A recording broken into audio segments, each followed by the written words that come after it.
Jó reggelt kívánok, fekete Alex I. Iulia is. Fekete motobicicli. În dimineața asta suntem pe picior de plecare în ultima zi a turei noastre. Sau s-ar putea să fie penultima, dar ultima filmare. Pentru că plecăm acum de aici, de unde suntem, din sud-vest. Ce fericită e, ce chef de viața are, că am trezit-o la 6. La 5. Sau la 5 am trezit-o, că iar m-am trezit la 4 și ceva, că eu încă pe fus orar de România. Și plecăm de aici, ne suim pe motor și o luăm în direcția Budapestei. Și de la Budapesta o să ne hotărâm exact unde mergem astăzi. Ne întoarcem la Oradea la prietenii noștri și mergem de la Oradea la Cluj mâine dimineața la prima oră, înaintea traficului turbat de pe drumul european, sau de la Budapesta o luăm pe autostradă în direcția Arad, Timișoara și după aia Cluj-Napoca acasă. Da, asta este. Vedem, e 7 și ceva dimineață, avem toată ziua înainte, am făcut 700 și ceva de kilometri, poate dacă mergem direct spre casă, sigur o să ne doborâm recordul că avem aproape 900. Da, hai să dăm bici, nu-i simt motor. Vamos con Istenem. Elore. Începe lungul drum spre casă. Asta este. Avem 5 ore, că în stat am pus Oradea 5 ore jumate, ce ar fi vreo 7 ore. 7 ore jumate. Că e clar, cu pauze de pipi, benzină, țigară, cafea, mâncare, toate astea. Nu faci niciodată, mai ales așa cum încerc eu să mențin ritmul de pauze la o oră jumate, 2 de mers, ca să ne dezmorțim, să ne împingem un pic, să ne tăbăcim fundul pe șinoada de la stat jos. Deci e clar că până la Oradea avem cel puțin 7 ore. Dacă am merge spre casă direct acum, voi zicea 8 ore jumate, care ar fi vreo 10 ore jumate.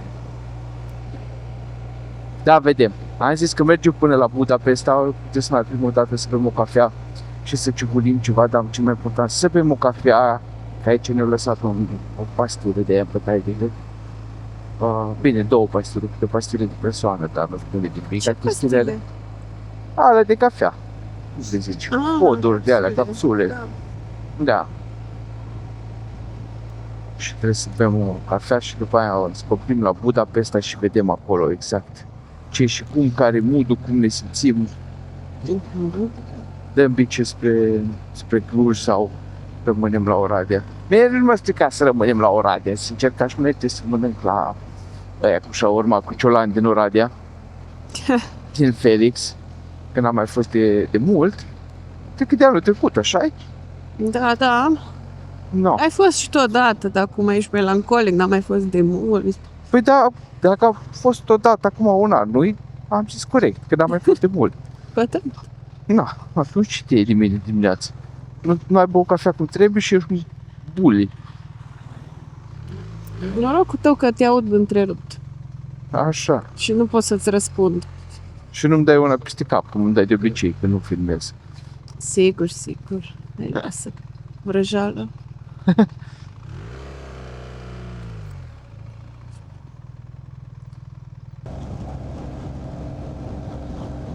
Ungaria cea liberă.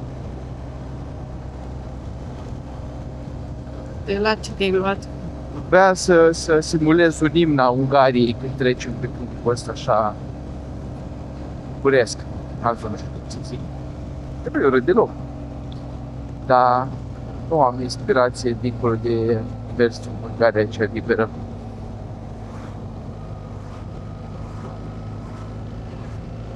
Ori asta, ori de rest de nedormit.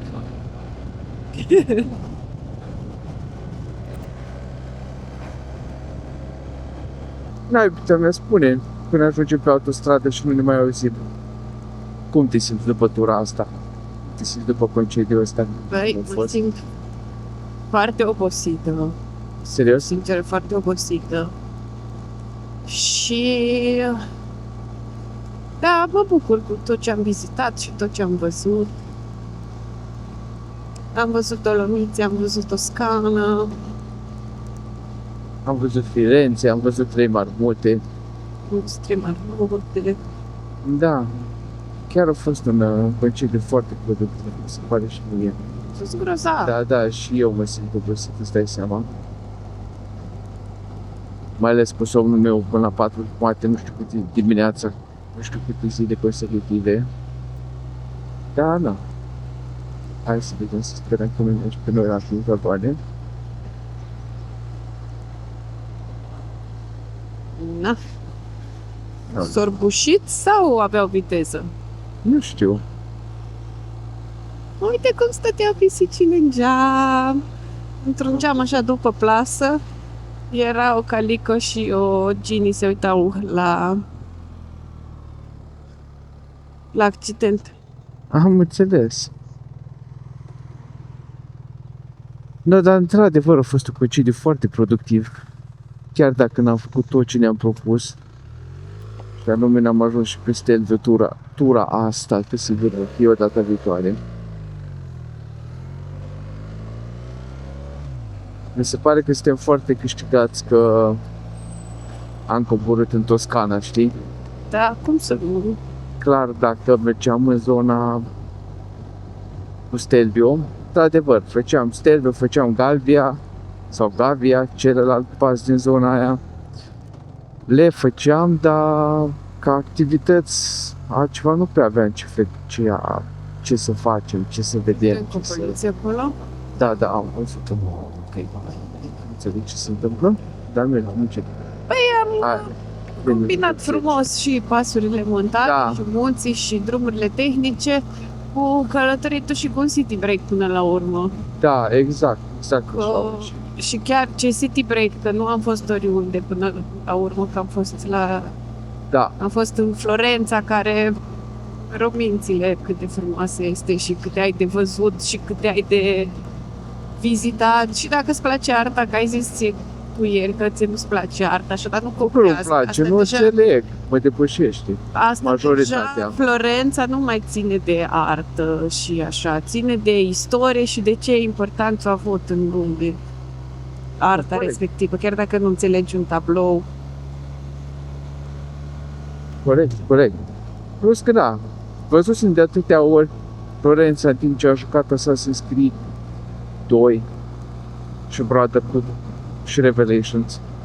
Și era timpul să o văd și eu. Da. Yay, Autobahn! E pe autostradă? Da. Ce Iar urât cum? vreau să... Avem autostradă până la Oradea. Sau până la Cluj, dacă mergem până la Cluj, pe partea cealaltă, în afară de puterea de la Lugoj. Poate nu avem autostradă, că nu se stare să sape ce e lumea. Sau până la Zagreb, dacă vrei să prelungim concediu. Te gândești că e vineri? Am Până plătit duminică, da. Dacă plătit vineri până dimineața duminică? oamenii pornesc așa, spre mare, știi? Da, normal. Dacă am plătit concediu până duminică, până luni, și nu suntem liberi de fapt. Ar fi Da. păcat să ratăm. Păcat că nu mai avem bani. Dar e restul bun. Dorință avem, bani să Dorință avem, exact, și speranță. Hai, dăm bice spre Budapest și vedem la Budapest ce facem mai departe. Bună ziua! Eu sunt foarte fericită că am mâncat un hot dog cu... Nu era classicus, adică clasic în maghiară, era numai cu cheese. Și l-am mâncat cu sos sriracha și cu honey mustard, adică muștar cu miere. Doamne ferește să vorbească cineva romgleză pe YouTube. Și bem cafea și altfel glas am. Și eu trebuie să mă duc să-mi iau și eu un cârnaț. Alex trebuie să meargă să-și ia și el un cârnăcior. Și da, că l-am întrebat, vrei să-ți iau mâncare? Și el nu a auzit și am crezut că nu vrea. Vrei să mă duc eu să-ți iau cam bani? Da, că mai beau cafea, dacă ai chef. Îți las microfonul. Și am grijă de el.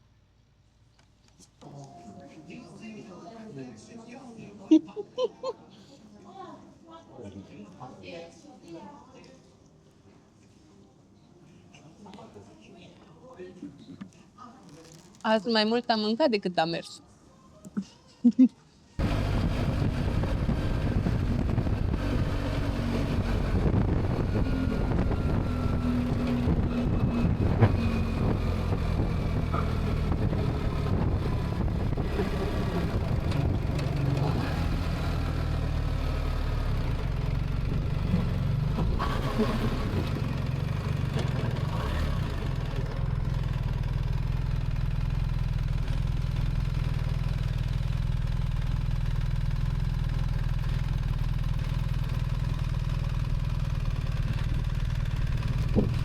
...56 de ore de condus, 261 de ore de pauză, 3707 km, dar de-abia am trecut Vama, deci mai avem până la Cluj aproape 200.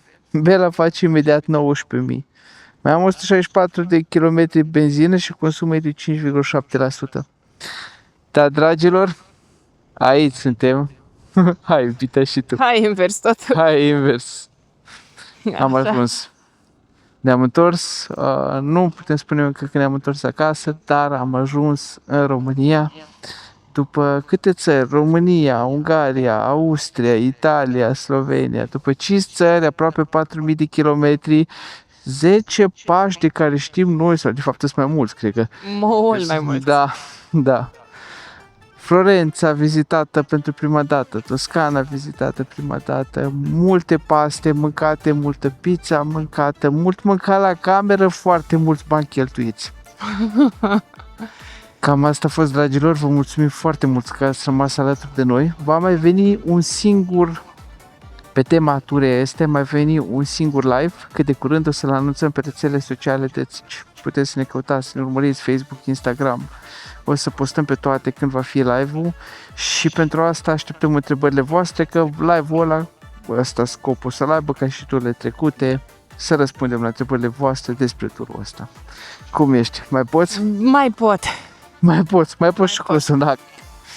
Mai avem un pic până acasă, dar în seara asta mergem la prietenii noștri, stăm iar, măcar o zi să mai fim musafiri înainte să se termine toată distracția asta.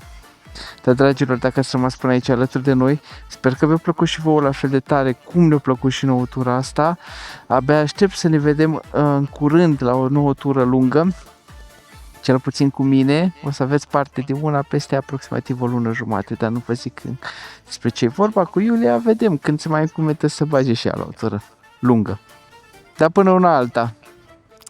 Mulțumim că ați rămas cu noi și dacă v-a plăcut, nu uitați să dați un like, adică vă rugăm să dați un like. Puteți să dați un... Trebuie să-mi închid asta că nu mai pot. Am prea mare Așa, eco. între noi. Da. Așa. Dacă nu sunteți încă abonați, puteți să luați în considerare o abonare, un coment, mai ales acum e momentul să lăsați întrebările voastre, un share către prietenii voștri să vadă și ei toată seria asta și puteți să dați un hype că aveți acolo și da, dacă vreți să luați în considerare un membership, aveți linkul de join în descriere. Exact. Cam asta e tot. Vă mulțumesc și eu din nou. Vreo 2 săptămâni să luăm o pauză. O să iau o pauză de la posta pe canal, că am nevoie să iau o pauză de la filmat și editat. O să ies numai eu cu Bela, probabil. Bela frumoasa asta pe care o ține Iulia. Să ne plimbăm fără să filmăm nimica. Dar nu uitați, până data viitoare fiți buni cu voi. Fiți buni unii cu alții și asfaltul uscat și pupici! Asfalt uscat să avem. Pa!